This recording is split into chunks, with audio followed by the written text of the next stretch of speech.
গুরু জয়, শ্রী গুরু জয়, শ্রী গুরু জয়। আমি আবার আপনাদের সামনে উপস্থিত হলাম এক নতুন গুরু কথা নিয়ে। প্রথমে আমি আমার কুলদেবতা গিরিধারী লাল জিউ এবং ভগবান দাদুর রাতুল চরণে অনন্ত কোটি প্রণাম জানিয়ে আমি আমার গুরু কথা শুরু করব। তার আগে শ্রীগুরুর সঙ্গে সকল শিষ্য ভক্তদের তাদের শ্রীচরণে সর্বাঙ্গীন মঙ্গল কামনা করছি, প্রার্থনা করছি। আমার গুরু কথাটা ভগবান দাদু যখন বর্ধমান আশ্রমে উপস্থিত ছিলেন তখনকার কথা আমি বলছি। শ্রী শ্রী গুরুদেব প্রথমবার বর্ধমানে পদার্পণ করার পর বহু অলৌকিক ঘটনা ঘটেছে। তার ভেতর থেকে আমি দু একটা বর্ণনা করছি। প্রথম ঘটনা, প্রথম যেদিন বড় নীলপুর আমবাগানে শ্রী লক্ষ্মীকান্ত দাস দাদা ও শ্রী প্রফুল্ল কুমার দাদার উদ্যোগে মহোৎসব অনুষ্ঠিত হয়, সেদিন মহাপ্রসাদ বিতরণের কিছু পূর্বে থেকেই আকাশে ঘন মেঘে আচ্ছন্ন হয়ে গেল। বিদ্যুৎ চমকাতে লাগলো। বৃষ্টি এলো বলে লক্ষ্মীদা ও প্রফুল্লদা প্রমোদ গুনলেন। তারা গিয়ে শ্রী শ্রী গুরুদেবের শ্রীচরণে লুটিয়ে পড়লেন। শুধু বৃষ্টি নয়, আরো একটি কারণে তারা দুভাই ভীত হয়ে পড়লেন। প্রসাদ প্রার্থী লোক যেভাবে দলে দলে আসতে শুরু করেছে তার তুলনায় তাদের আয়োজন খুবই কম। পাছে প্রসাদ প্রার্থীরা ফিরে গেলে অকল্যাণ হবে, এই আশঙ্কাও তাদের মধ্যে ভয়ের সৃষ্টি করেছিল।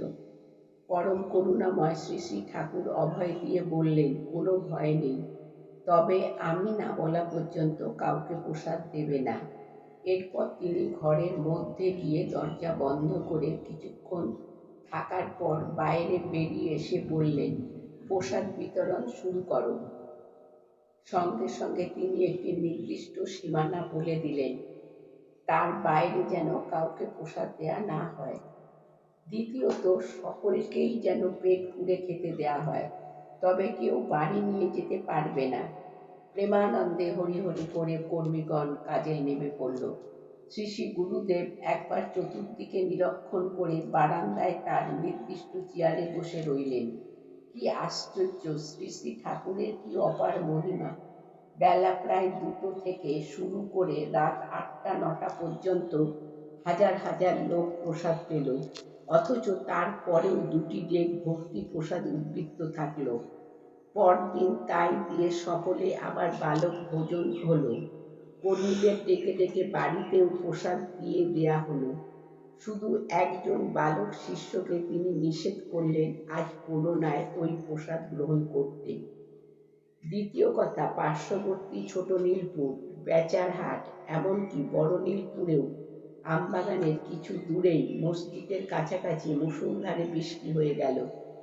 আর মহোৎসবের প্রাঙ্গণে শুকনো জায়গায় বসে সকলে মহানন্দে প্রসাদ পেয়ে ধন্য হলো। শ্রী শ্রী ঠাকুরের কি অপূর্ব লীলা! ভগবান দাদু যে সমস্ত অলৌকিক ঘটনাগুলো আমরা শুনি, সেগুলো ঠিক এইরকমই অপূর্ব, এইরকমই মধুর। শুনলে পরে মনে হয় এরপর নিশ্চয়ই আরো কিছু ঘটনা আছে, আরো কিছু ঘটনা আমরা শুনতে পাবো। যাই হোক, আমি আমার গুরু কথা থেকে বিশ্রাম নিলাম। শ্রী গুরু জয়, শ্রী গুরু জয়, শ্রী গুরু জয়।